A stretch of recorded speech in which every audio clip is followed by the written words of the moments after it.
আসসালামু আলাইকুম। বাংলাদেশ গ্রাম পুলিশ বাহিনী অফিসিয়াল পেজ থেকে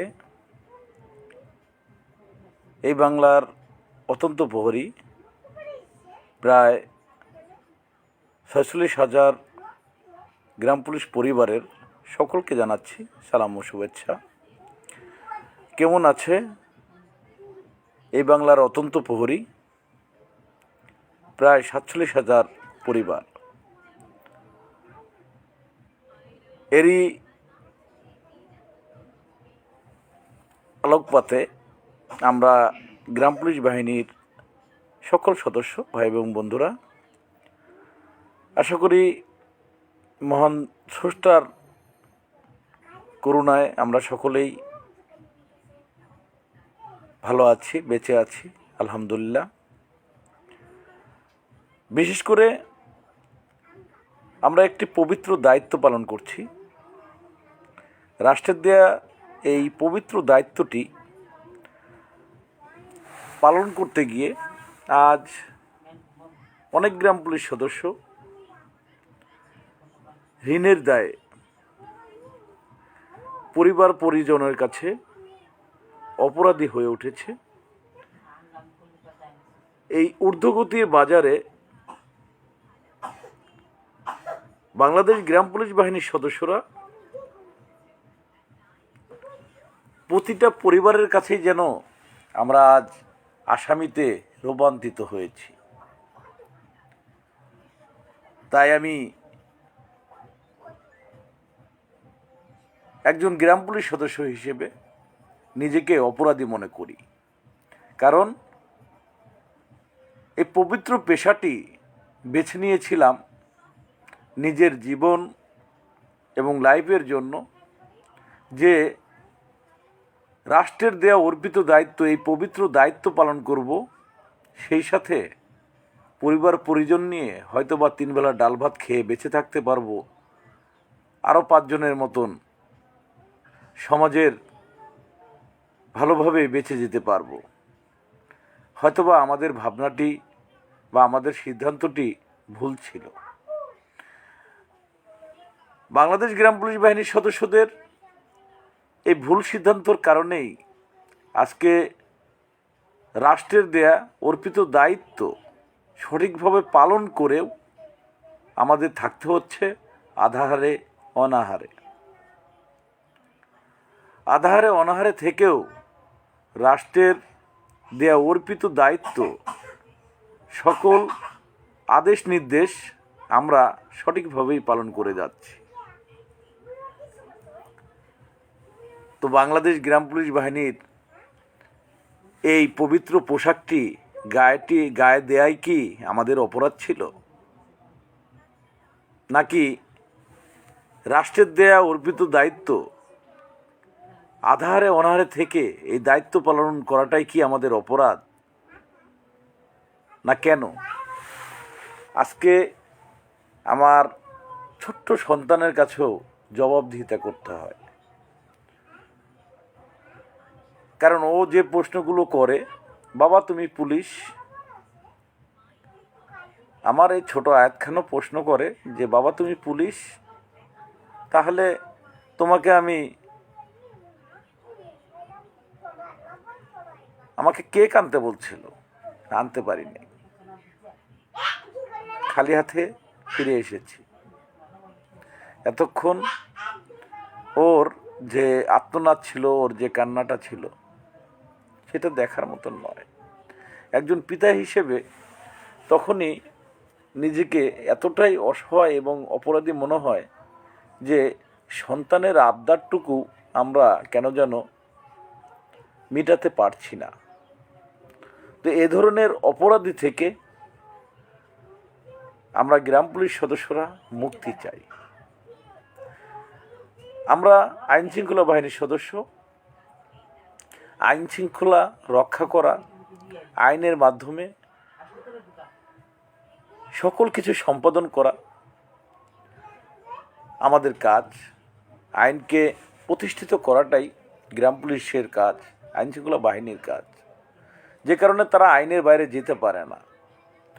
সেটা জেনে বুঝেই আমরা রাষ্ট্রের সর্বোচ্চ আইন, সর্বোচ্চ বিচার বিভাগে আমরা ছুটে গিয়েছি মহামান্য হাইকোর্টে।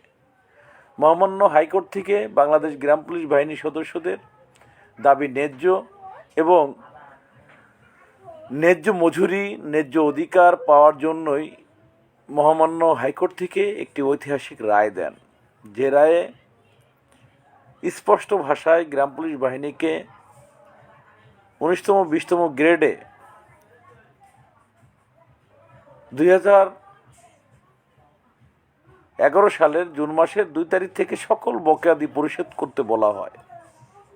কারণ গ্রাম পুলিশ বাহিনীর সদস্যরা আজকে ঋণগ্রস্ত, এতটাই ঋণের বোঝা নিয়ে গ্রাম পুলিশ সদস্যরা আজকে আত্মহত্যা করছে। আপনারা দেখেছেন জলঢাকায় একজন গ্রাম পুলিশ সদস্য ঋণের দায়ে এই ঋণের বোঝা টানতে না পেরে শেষ পর্যন্ত তিনি আত্মহত্যার পথ বেছে নেন। এটা একজন গ্রাম পুলিশ সদস্য হিসেবে আমার এতটাই হৃদয় বিদারক ঘটনা, যা আমার মনে হয় আজকে মানবাধিকার বলেন যাই বলেন সবাই যেন চুপসে গেছে, সবাই যেন তাদের সত্য সঠিক কথাগুলো বলতে ভুলে গেছে। কারণ আমরা যে গ্রাম পুলিশ সদস্য, আমরা রাষ্ট্রের সর্বনিম্ন কর্মচারী যে, কিন্তু আমরাও বাংলাদেশ পুলিশের সদস্যদের সাথে, সেনাবাহিনীর সাথে, নৌবাহিনীর সাথে, সকল বাহিনীর সাথে বাংলাদেশ গ্রাম পুলিশ বাহিনীর সদস্যরা তাল মিলিয়ে দায়িত্ব পালন করে যাচ্ছে, রাষ্ট্রের দেয়া অর্পিত দায়িত্ব। তারপরেও পরিবার পরিজন নিয়ে আমাদের থাকতে হচ্ছে আধারে অনাহারে। কি দোষ ছিল আমাদের? কি দোষ ছিল বাংলাদেশ গ্রাম পুলিশ বাহিনীর প্রায় 47,000 সদস্য পরিবারের? রাষ্ট্রের দেয়া পবিত্র দায়িত্ব পালন করার যেই ব্রত নিয়েছিলাম, যে শপথ গ্রহণ করেছিলাম, যে শপথটা নিয়ে রাষ্ট্রের দেয়া অর্পিত দায়িত্ব আমরা পালন করছি, আজকে সেই শপথের জায়গা থেকে আজকে গ্রাম পুলিশ বাহিনীর সদস্যরাই বৈষম্যর শিকার হয়েছে। সর্বোচ্চ আদালতে বারবার গ্রাম পুলিশ বাহিনীর বিরুদ্ধে যেই আপিলটি করা হয়েছে, সেই আপিলটির ডেট বারবারই কার্যতালিকার থেকে পিছনে হটিয়ে দেওয়া হচ্ছে। বারবারই গ্রাম পুলিশ সদস্যদের আইনি সেবা থেকেও আমরা কেন যেন বৈষম্য শিকার হচ্ছি, এটা আমার কাছে মনে হচ্ছে। আমি রাষ্ট্রের সর্বোচ্চ সকল মহোদয়দের প্রতি বিনয়ের সাথে অনুরোধ করছি, বাংলাদেশ গ্রাম পুলিশ বাহিনীর 230 বছরের দাসত্ব মুক্তির জন্য রাষ্ট্রের সর্বোচ্চ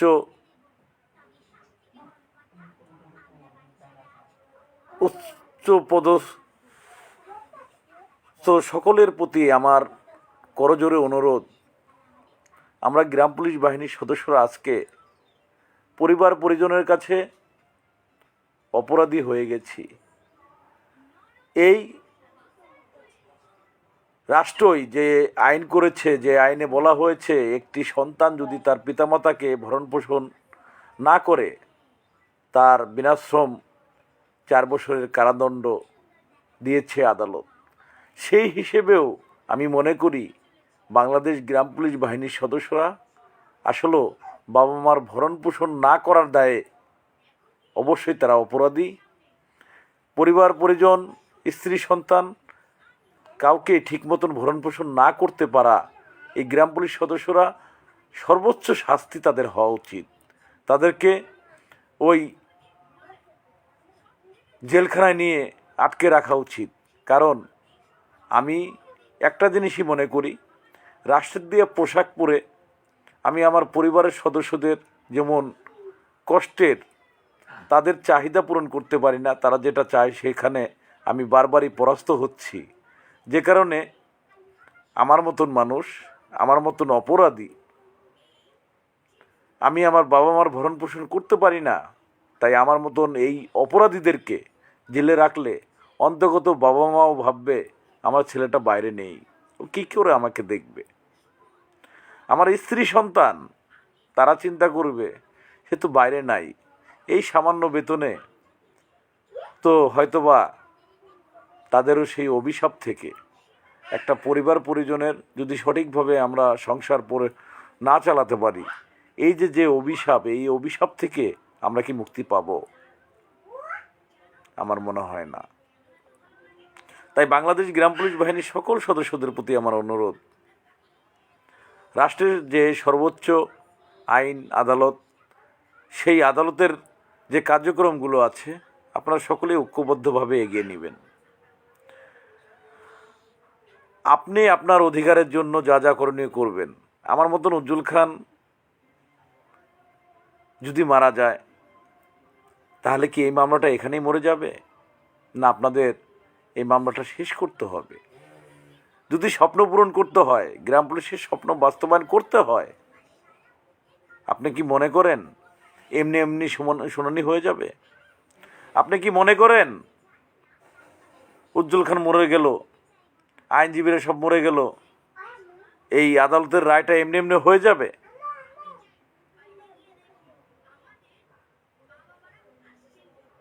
বলেন, এমনি এমনি কোনো কিছু হয় না। আজকে পর্যন্ত এই পৃথিবীতে যা কিছু হয়েছে সেটার পিছনে অবশ্যই শ্রম, মেধা, সর্বোচ্চ খরচা করতে হয়েছে। এমনি এমনি কোনো কিছুই আসে নাই। ৭১-এর সেই যুদ্ধ, সেখানে বাংলাদেশ জয়ী হলো, এমনি সেই জয়লাভ আসে নাই। ২০২৪-এর যুদ্ধ, এমনি কোনোভাবেই সেই স্বাধীনতা আসে নাই। অনেক ছাত্ররা জীবন দিয়েছে, অনেক জীবনের বিনিময়ে অনেক রক্ত বিনিময়ে আজকের বাক স্বাধীনতা ফিরে পেয়েছি। আমরা আমাদের কষ্টের কথাগুলো অন্তত বলতে পারছি।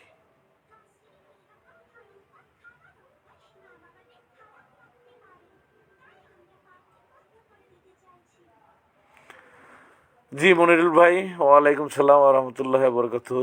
আলহামদুলিল্লাহ ভাই। জি ভাই, ছেলে মেয়ে দূরের কথা, নিজেরই এই ৬,৫০০ ৭,০০০ টাকায় একটি মানুষ, তার একটি মানুষের যে খরচাটা হয়ে থাকে বর্তমান, সেই জায়গা থেকে একটা মানুষ হচ্ছে নিজে এই টাকা দিয়ে তার ১ মাসের খরচা চালাতে পারবে না।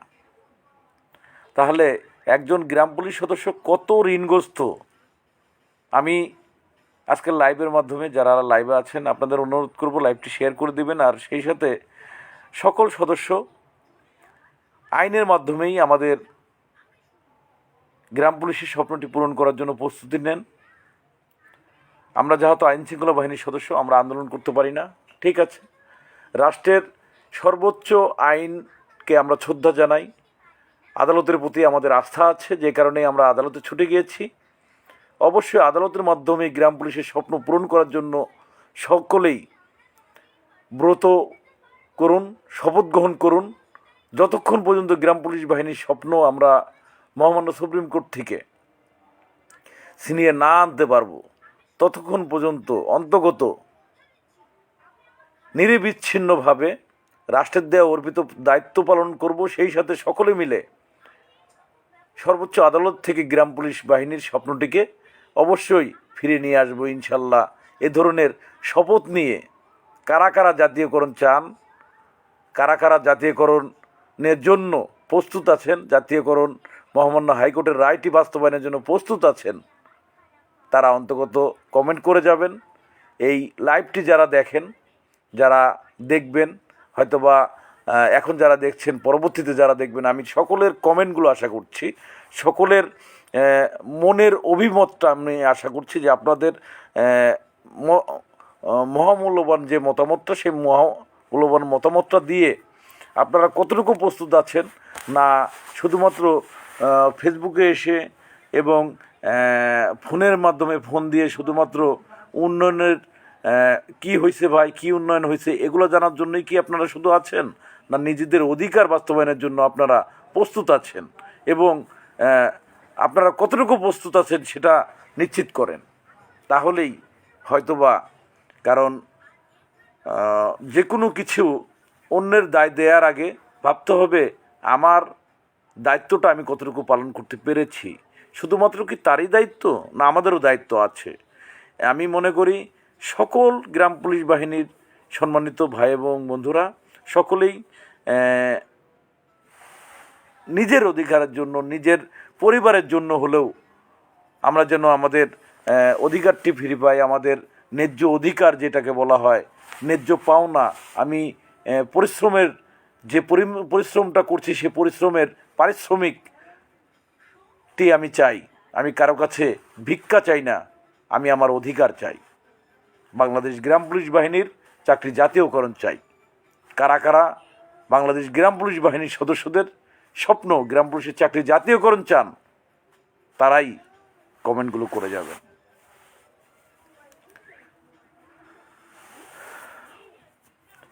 সোহেল মিয়া, ধন্যবাদ। আমরা কেন একটি ছাতার তলে আসতে পারছি না সেটা আমার প্রশ্ন, আমারও প্রশ্ন, কেন আসতে পারছি না? কারণ সেটা অনেকেই হয়তোবা জানেন। কারণ সঠিকভাবে কাজ করতে হলে, কারণ যাদেরকেই ডাকি তারা আমার কাছে আসতে একটা জিনিসই ভয় পায়, কারণ আদালতের মামলাটি শেষ করতে হলে নিজের পকেট থেকে টাকা দিতে হবে। ওই নেতৃবৃন্দরা চায় অমুক জায়গা থেকে তমুক জায়গা থেকে টাকা উঠায় এনে মামলা চালাবে, এমনটাই তারা বারবার প্রস্তাব দিয়ে থাকে। আর আমি বারবারই প্রস্তাব দিয়েছি, আপনি নেতা হয়েছেন, আপনি অন্তত নিজের জায়গা থেকে 10,000 টাকা রেডি করেন। আপনারা 10টা নেতা আছেন, 10 জনে মিলে 1 লাখ টাকা ম্যানেজ করেন, আসেন আইনজীবীর হাতে দেন, সেকশনে দেন, যেখানে কাজে লাগবে সেখানে লাগান। সাধারণ গ্রাম পুলিশের কাছ থেকে নেবেন না। হ্যাঁ, সাধারণ গ্রাম পুলিশের কাছ থেকে আমরা নেব যখন একজন নেতা নিজের পকেট থেকে 10,000 দেওয়ার শক্তি রাখবে, তখন তার কাছে সাধারণ গ্রাম পুলিশ সদস্যরা নির্দ্বিধায় টাকা দেবে। আপনারা খালি নিতে জানেন, দিতে জানেন না কেন? আমি তাদেরকে চাই যারা স্বেচ্ছায় নিজের ভাগ্যের উন্নয়নের জন্য কাজ করছে। হ্যাঁ, আমি উজ্জ্বল খান আপনাদের যতটুকু দিয়েছি, আপনারা আপনাদের জায়গা থেকে যতটুকু পারেন সেখান থেকে এগিয়ে আসবেন, তাহলে হয়তো বা গ্রাম পুলিশের স্বপ্নটি আমরা পূরণ করতে পারবো বলে আশা করছি।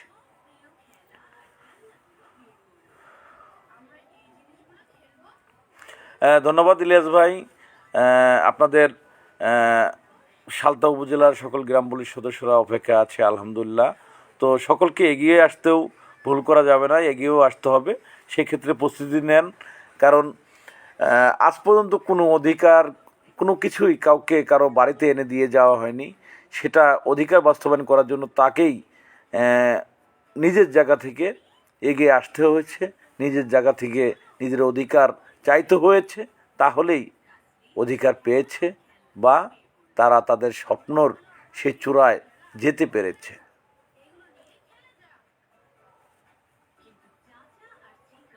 কি বললেন আপনারা?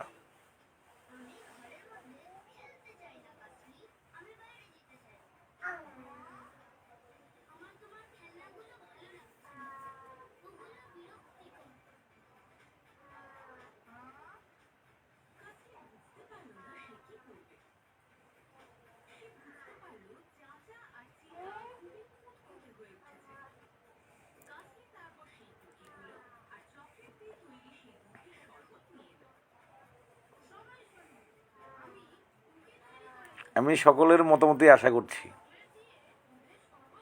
আপনি কি মনে করেন বা আপনারা কি মনে করেন?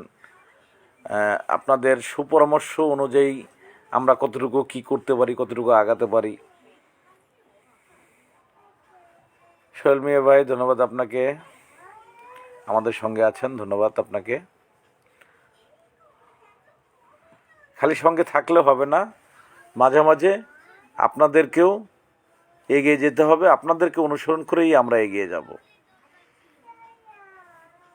সঙ্গে থাকবেন, সঙ্গে নিবেন, আপনারা আপনাদের সঙ্গে আমাদেরকে নিবেন।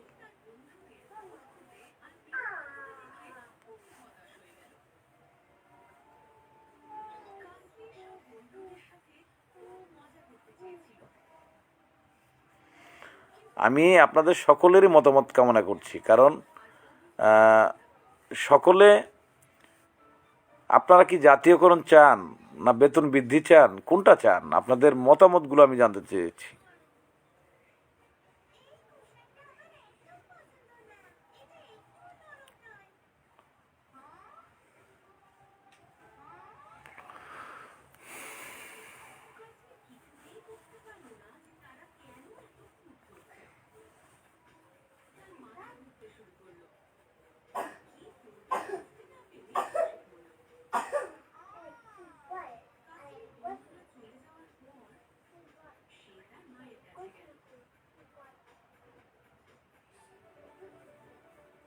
হ্যাঁ বাবু ভাই, কেউ ভালো নাই ভাই, সকলেই কষ্টের মাঝে আছে। কারণ ঊর্ধ্বগতির যে বর্তমান বাজারের অবস্থা, এই বাজার থেকে সরকারি কর্মচারীদের জন্য বা রাষ্ট্রের কর্মচারীদের জন্য যে মহার্ঘ ভাতাটা এসেছে, সেটাও যেন গ্রাম পুলিশের ভাগ্যে জুটছে না। শুধুমাত্র মহামান্য সুপ্রিম কোর্টের আপিলটি নিষ্পত্তি না হওয়া পর্যন্ত, যে কারণে এই মহামান্য সুপ্রিম কোর্টের আপিল ডিভিশনের আপিলটি দ্রুত শেষ করার জন্য সকলের এগিয়ে আসার বিকল্প আমি দেখছি না। তো আপনারা কি মনে করেন, সকলে কি এগিয়ে আসবেন, না শুধুই দেখে যাবেন কোনটা? যদি এগিয়ে আসেন তাহলে হয়তোবা কাজগুলো করা সম্ভব। আপনাদের সঙ্গে আমরা আছি, আপনাদের সঙ্গে রেখে আপনারা কাজগুলো করেন। আর আমাকে যদি সঙ্গে নেন, আমি আপনাদের সঙ্গে থাকার চেষ্টা করব ইনশাল্লাহ।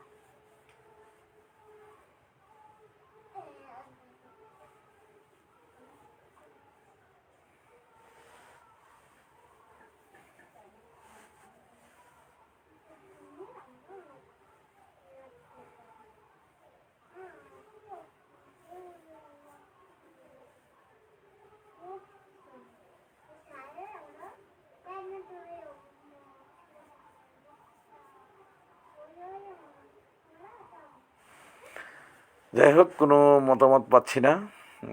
সকলে ভালো থাকবেন, সুস্থ থাকবেন। আল্লাহ হাফেজ, সকলকে ধন্যবাদ। যদি বেঁচে থাকি, সুস্থ থাকি, অবশ্যই দেখা হবে। আর বাংলাদেশ গ্রাম পুলিশ বাহিনীর স্বপ্ন পূরণের জন্য সকলকেই এগিয়ে আসতে হবে। সকলকে ধন্যবাদ, ভালো থাকেন, সুস্থ থাকেন, শুভরাত্রি, আল্লাহ হাফেজ। আর লাইভটি সবাই একটু শেয়ার করে দেবেন। যা হয়তো কারো কোনো কমেন্ট পাচ্ছি না, এই কারণে লাইভ থেকে বের হয়ে যাচ্ছি। ধন্যবাদ সকলকে।